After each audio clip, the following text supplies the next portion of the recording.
Hello brew tubers, it's my first ever video. I've been trying to find a video online to fit some of these, which are elements from Brew Builder UK. Couldn't really find anything online, so I thought I'd make my first video. So these elements come with a standard locking nut, which I'm not actually going to use because I ordered these really nice shrouds, stainless steel, made by Brew UK. No, not Brew UK, Brew Builder, sorry. They basically fit directly on here, so they effectively act as your locking nut. They just add that bit more, I guess, nice look, a little bit more safety in terms of how deep that is. So if there was to be any spillages, hopefully that would prevent any serious issues. Also got 2 electrical kettle leads for them, and importantly also bought these bad boys. So if you're ever using electric, it's important to have these. If there was to be any electrocution, these should save your life. These are 2.4 kilowatt or 2400 watt elements. I've got 2 of them. I'm fitting it into my keggle pot. The equipment that you're going to need is a high-speed drill, several decent metal drill bits of various sizes. I'm using a Q-Max cutter. It's a 40mm Q-Max cutter. This is what the Q-Max cutter effectively does, just cuts out a nice perfect burr-free hole, much easier than using stepped cutters. You're also going to need a Allen key that fits in to there. If you're not sure how Q-Max cutters work, just YouTube it. What else are you going to need? I created myself a extension handle for the Allen key, because you do need to put a fair bit of tension on these Q-Max cutters to get them through stainless steel, especially how thick it is on this keggle. I think that's pretty much everything you need. Right, so I'm just going to use this shroud to effectively figure out whereabouts to drill the hole. So you can see roughly I've marked where I want it in terms of inside the kettle. Now I'm just going to work out kind of how far down the kettle I want to go. Whoa, good one. So there's a slight curvature as you get to the bottom. You want to avoid that, so the O-ring ensures a good seal on the inside of the kettle. So I reckon right about there. Nice and lo-fi, eyeballed that, marked it with a cross. That's where I'm going to drill the hole. First things first, what I'm going to do is I'm going to punch a small indentation in there with this punch and a hammer. That way the drill bit won't slide all over the place. So the punch has just added just a tiny indentation. That's all you need, just so the smaller drill bit can get in there. So one thing you're going to want to use is some kind of lubricant.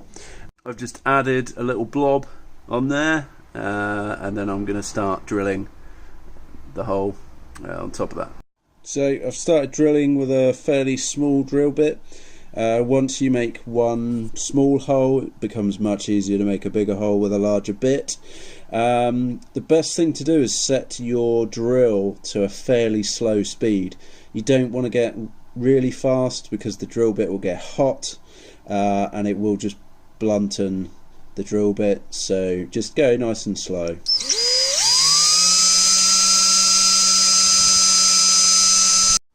Yeah, smoking. That's when you need to stop. Right, so you've got the 11mm hole. This is the Q-Max cutter, and effectively that just drops right in there. and this piece goes on the inside. So you screw on that, and then you just start cranking. So that's the QMax cutter in place, just screwed on. That's the first element that I fit. So you've got the rubber O-ring inside, and then you've got the shroud on the outside. I have water tested it so far, and all is leak free, which is great.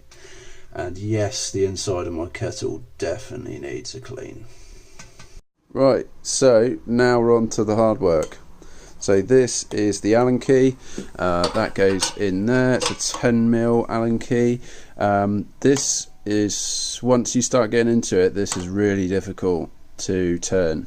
You can get it so far, but after a while it's going to get really stiff. So if you've got some kind of pole, effectively what you can do is just extend it and add some more leverage, and it's absolutely loads easier. So I'm going to crank it round for a bit, and I'll show you the result. So right now I'm sat on my keggle. I've got a couple of chocks of wood under here just to hold it off for the ground, and I'll give you an idea of just how much effort you have to put into this thing. So you just keep cranking it round, turning it, place it back in. Right, and there we have it, a nice 40mm burr-free hole. Oh, you can see the other element through the hole.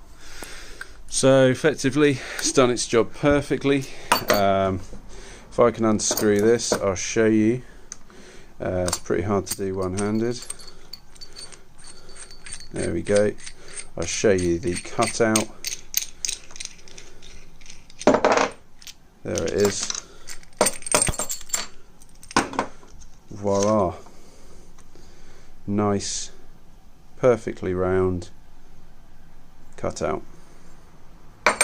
Right, oh god, that's filthy. That's the problem with using propane.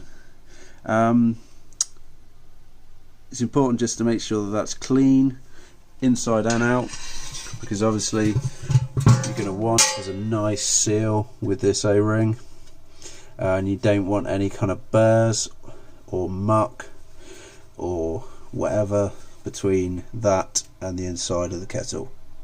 Right, so I'm going to add some PTFE tape to the threads, just to add that little bit more seal.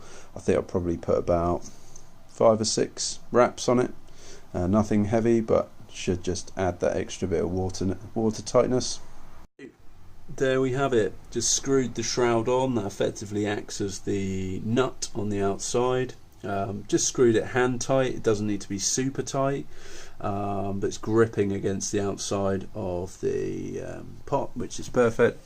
And now I've got my 2 lovely elements in there, which I'm confident is going to get us to a boil pretty quickly, which is awesome. Can't wait.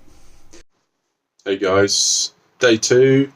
Finished the element fitting yesterday, so today's just going to be the water test, make sure it's not leaking, and I'm also going to test running the elements, so try and get some water up to a boil and make sure it all works. All good. See you in a bit. Right, leak test number 2 with both elements in.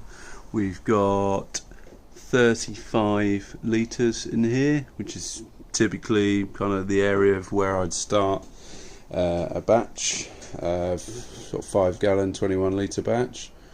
Both the elements are in. It's been sat for a good few minutes, and so far no leaks, which is great. Right, leak test done. Elements are plugged in. I have these 2 elements on 2 separate rings. I've got a utility room out here that's on a completely separate board on a different ring, so there's no issues with tripping the main house circuits. I've got no controller. That's going to be the next piece to work on. So for the moment I'll be using 2 to get to a boil, and then turning 1 off, and then alternating between them throughout the boil, just so one doesn't get too punished.